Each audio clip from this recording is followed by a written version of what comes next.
নমস্কার, কেমন আছেন সবাই? ভালোবাসা আর বাড়ির মানুষের ছোট ছোট আবদার পূরণ করা রান্নাঘর বাড়ির আবদারে আপনাদের সবাইকে সুস্বাগতম জানাই। কাঁঠাল খেয়ে খোসাটা ডাস্টবিনে ফেলে দিচ্ছেন? দাঁড়ান, আপনি কিন্তু অজান্তেই রান্নাঘরের একটা বড় সম্পদ অপচয় করছেন। হ্যাঁ, একদমই ঠিক শুনছেন। মিষ্টি সুস্বাদু কাঁঠাল খাওয়ার পর আমরা খোসা ফেলে দিই, কিন্তু এই সাধারণ খোসা দিয়ে ঘরের গোপন কাজ করা যায়, যা জানলে আপনি আজ থেকে আর এই কাঁঠালের খোসা ভুলেও ফেলে দেবেন না।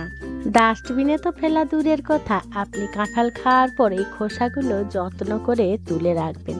তার থেকে বেঁচে যাবে আপনাদের সংসারের অনেকগুলো টাকা। আজকের ভিডিওতে দেখাবো এই ফেলে দেওয়া কাঁঠালের খোসা দিয়ে এমন দুর্দান্ত ব্যবহার, যা দেখলে আপনিও অবাক হয়ে যাবেন। তাই ভিডিওটি শেষ পর্যন্ত দেখার অনুরোধ রইল। আশা করছি আজকের ভিডিওটা আপনাদের ভীষণ ভালো লাগবে। আমাদের বাড়ির বাগানে বিশাল বড় একটা কাঁঠাল গাছ আছে। তাতে দেখুন প্রচুর পরিমাণে কাঁঠাল হয়েছে। যখন কচি ছিল, অর্থাৎ এঁচড় ছিল, এইখান থেকে এঁচড় নিয়ে এঁচড়ের নানা রকম রেসিপি আমি বানিয়েছি।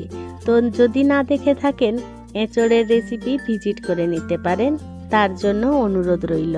দেখুন, একটা কাঁঠাল এতটাই পুষ্টি হয়েছে যে একদম ফেটে গেছে, আর বাকিগুলো দেখুন পচে গেছে। আজকাল যা গরম পড়েছে, মানুষ তাতেই অস্থির হয়ে যাচ্ছে। তো সামান্য ফল, তো যাই হোক, কাঁঠালটার থেকে আমরা কাঁঠালের কোয়াগুলো বার করে নিচ্ছি। তবে তার আগে কাঁঠালটাকে বেশ ভালো করে ধুয়ে পরিষ্কার করে নিয়েছিলাম। দেখুন কত বড় বড় কোয়া। তো আমরা তো আজকে কাঁঠালের কোনো রেসিপি বা তার সম্বন্ধিত ভিডিও বানাচ্ছি না। তো আমরা আজকে দেখব খোসা দিয়ে কি তৈরি করা যায় বা এর ব্যবহার কি। কাঁঠাল ভেঙে কাঁঠালের কোয়াগুলো নিয়ে নিয়েছিলাম। এবারে পড়ে থাকলো খোসা, যেটা আমরা ফেলে দিই। দেখুন, এই জিনিসটা আমরা সাধারণত ফেলে দিই, তবে এটা আজকে আমরা ফেলবো না। এর থেকে দারুণ উপকারী জিনিস আমরা শিখে নেব। তো এই ছোট ছোট রোয়া রোয়া অংশগুলোকে বন্ধুরা আপনারা কি নামে চেনেন অবশ্যই কমেন্ট করে জানাবেন।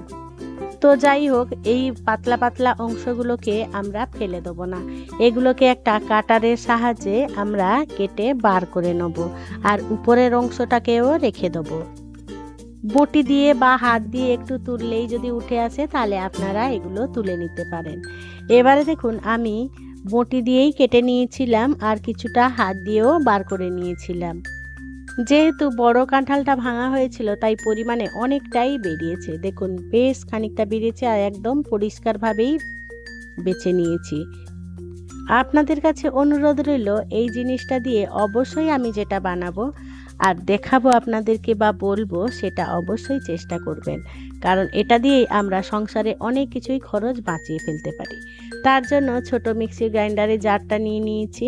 জারের মধ্যে এই কোয়াগুলো দিয়ে দেবো। এগুলো কিন্তু খাওয়া যাবে। প্রত্যেকটা দিয়ে আমি এগুলোকে ব্লেন্ড করে নেব। আর দরকার হলে আপনারা সামান্য একটু জল দিয়েও এটাকে পেস্ট করে নিতে পারেন। দেখুন, সুন্দর ফাইন পেস্ট হয়ে গেছে। দেখতে একেবারে দেখুন পাকা কাঁঠালের মতন হয়েছে। আমি না এটাকে একটু ছেঁকে নেব।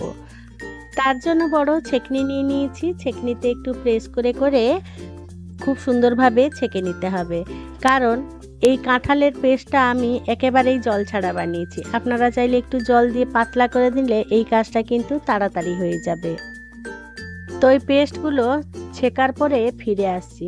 দেখুন, অনেকটাই ছাঁকা হয়ে গেছে, আর এতে আমাদের এক্সট্রা যদি কোনো কিছু থাকে তাও আমাদের বাদ পড়ে যাবে।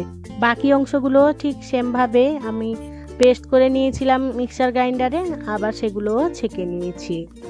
কাঁঠালের এই খোসার মধ্যে ভিটামিন সি, বিটা ক্যারোটিনের মতন অ্যান্টিঅক্সিডেন্টও থাকে। তাই এগুলো ফেলে না দিয়ে আমরা নানা কাজে ব্যবহার করব। তো তার জন্য দেখুন, আমি একেবারে কড়াইতেই ছেঁকে নিয়েছিলাম, আর এগুলোকে জাল দিয়ে রেখে দেবো। এই কাঠগুলো দিয়ে আপনারা রুটি, লুচি, পরোটা কিংবা কোনো রকম পিঠেও আপনারা বানিয়ে ফেলতে পারেন। এমনকি আপনারা এটা দিয়ে জেলি বানিয়েও 1 বছরের জন্য রেখে দিতে পারেন। তো তো আমি আজকে এটা দিয়ে কি তৈরি করব সেটা আপনাদের সাথে শেয়ার করব। আর বাকি উপরের অংশটা দিয়ে কি বানানো যায় সেটাও আমি আপনাদেরকে দেখাবো। তাই সাথে থাকুন, দেখতে থাকুন। আমার এই ভিডিওটি যদি কোনো নতুন বন্ধু ইউটিউব থেকে দেখে থাকেন, আমার এই ক্ষুদ্র চ্যানেলটিকে সাবস্ক্রাইব করে আমার পাশে থাকার জন্য অনুরোধ করছি। আর পাশে থাকা বেল আইকনটি অবশ্যই প্রেস করে রাখবেন।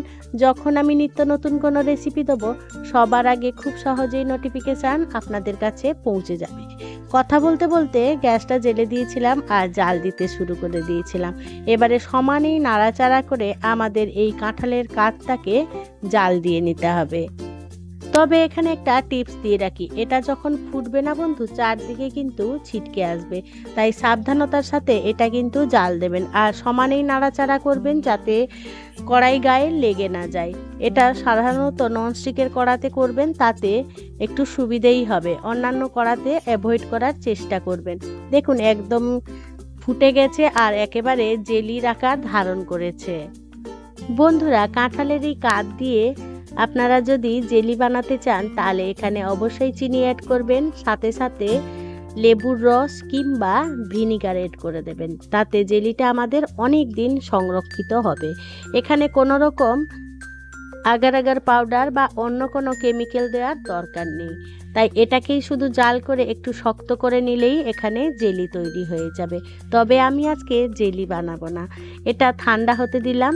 ঠান্ডা হওয়ার পর ফিরে আসছি।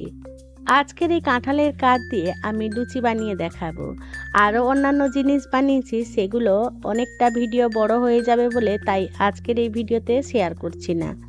তো লুচির স্বাদ মতো নুন দিয়ে দিলাম। এবারে দিয়ে দেবো ময়ান। ময়ানটা দিয়ে মেখে নিলাম। এটা তো সবাই জানেন, তাই আর বেশি বড় করলাম না। দেখুন এবারে কাঠটা আমাদের ঠান্ডা হয়ে গেছে। একটা বাটি করে আমি অর্ধেকটা মতন তুলে নিয়ে রেখে দিয়েছি অন্যান্য রেসিপি বানাবো বলে, আর বাকিটা এতে দিয়ে দেবো। এখানে কিন্তু এই ময়দা মাখার সময় এক ফোঁটা জলও ব্যবহার করব না, শুধু এই কাঠটা দিয়ে আমাদের ময়দাটা মেখে নিতে হবে। আমার পরিমাণ অনুযায়ী আটা ময়দা নিয়ে নিয়েছিলাম, তো সেই পরিমাণ অনুযায়ী আমি যতটা শক্ত শক্ত যেমন লুচির মতন মাখা হয় সেই রকম একটা ডো বানিয়ে নেব। এখানে কিন্তু এক ফোঁটাও জল ব্যবহার করিনি, আবারও বলে দিচ্ছি। দেখুন ডোটা ঠিক এইভাবেই নরম করে মেখে নিয়েছি। এবারে উপর থেকে তেল ছড়িয়ে দেবো আর ডোটাকে সেট হতে দিয়ে দেবো। আর ঢাকা চাপা দিয়ে রেখে দিলাম প্রায় আধা ঘন্টার মতন, তাতে খুব সুন্দরভাবে ডোটা সেট হয়ে যাবে। এবারে দেখুন আধা ঘন্টার পর ফিরে এলাম। ঢাকাটা খুলে আপনাদেরকে দেখাচ্ছি। দেখুন সুন্দরভাবে আমাদের ডোটা সেট হয়ে গেছে। এবারে এই ডোটাকে আরও একটুখানি থেসে নেব। যত ভালো থেসবেন তত সুন্দর লুচি হবে, এটা সবারই জানা কথা। এবারে দেখুন আমি এর থেকে ছোট ছোট লেচি কেটে নেব। আপনারা এইভাবে মেখেও পরোটা বানিয়ে ফেলতে পারেন। লুচির লেচিগুলো আমি আমার মতন করে কেটে নিয়েছিলাম, আপনারা আপনাদের মতন কেটে নেবেন। এদিকে গ্যাসে কড়াই বসিয়ে দিয়েছি, কড়াইতে রিফাইন্ড অয়েল দিয়ে দেবো। এদিকে তেলটা গরম হতে থাক, অন্যদিকে চলুন লুচি বেলে নিই। লুচি বেলা তো সবাই কম বেশি পারেন, তাই ছোট ছোট লেচি দিয়ে আমিও লুচি বানিয়ে নিলাম। কতগুলো লুচি বেলে নিলাম যতক্ষণ না তেল গরম হচ্ছে। বিশ্বাস করুন এই লুচিটা যেদিনকে বানিয়েছিলাম সেদিনকে কিন্তু সারা বাড়ি কাঁঠালের সুগন্ধে মোমো করছে। তেলটা বেশ সুন্দরভাবে গরম হয়ে গেছে। এবারে একটা লুচি দেবো। লুচি দিয়ে দেখুন একটু তেলে প্রেস করে দিলেই একদম ফুলকো ফুলকো লুচি তৈরি হয়ে যাবে। এটা কিন্তু নর্মাল লুচি থেকেও কয়েক গুণ টেস্ট বেশি। একবার খেলে কিন্তু মুখে লেগে থাকবে এই লুচির স্বাদ। আপনারা আর ভুলেও ফেলবেন না এই কাঁঠালের খোসা কোনো দিন। আপনারা এটা দিয়ে বানিয়ে ফেলবেন এই রকম দারুণ দারুণ মুখরোচক নানা রকম রেসিপি। দেখুন আরও একটা আমি ভেজে দেখিয়ে দিচ্ছি কতটা সুন্দরভাবে হয়েছে। আর এটা না একটু হলুদ হলুদ হয়েছিল বন্ধুরা, দেখতে ভারী সুন্দর হয়েছিল। তো এই একই পদ্ধতি অবলম্বন করে আমি সমস্ত ফুলকো ফুলকো লুচিগুলো ভেজে নিয়েছিলাম। বন্ধুরা আপনারা বলে ফেলুন তো কাঁঠালের লুচি আগে খেয়েছেন কিনা। যদি খেয়ে থাকেন তাহলে অবশ্যই কমেন্ট করে জানাবেন, আর যদি না খেয়ে থাকেন তাহলে অবশ্যই একবার এইভাবেই বানিয়ে দেখবেন। আশা করছি আপনাদের ভীষণ ভালো লাগবে। এ পর্যন্ত যে সকল বন্ধুরা আমার সাথে থেকে পাশে থেকে ভিডিওটি দেখছেন তাদেরকে জানাচ্ছি অসংখ্য অসংখ্য ধন্যবাদ। দেখুন কত সুন্দর আর কতটা লোভনীয় হয়েছে লুচিগুলো, একেবারে অন্যরকম স্বাদ, সেটা বলে বোঝানো যাবে না। আর একদম নরম তুলতুলে, পুরো তুলোর মতন, মুখে দিলেই মিলিয়ে যাবে, এতটা লোভনীয় হয়েছিল লুচিগুলো।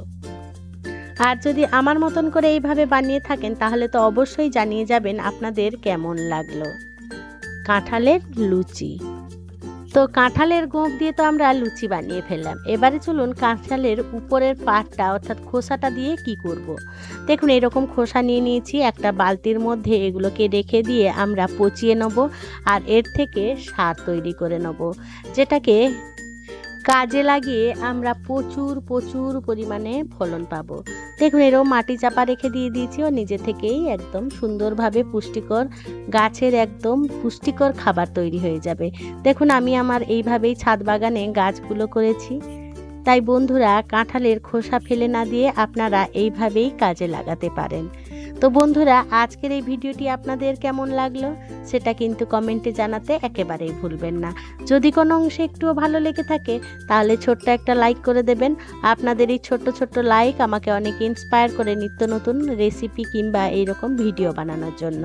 আর যদি খুব বেশি ভালো লেগে থাকে বন্ধুবান্ধব কিংবা প্রিয়জনদের সাথে শেয়ার করে তাদেরও দেখার সুযোগ করে দেবেন। দেখুন এইভাবেই পচিয়ে সারগুলো দিই বলে এইভাবে কিচেন ওয়েস্ট থেকে আমরা নানা রকম ফুল ফল সবজি চাষ করতে পারি।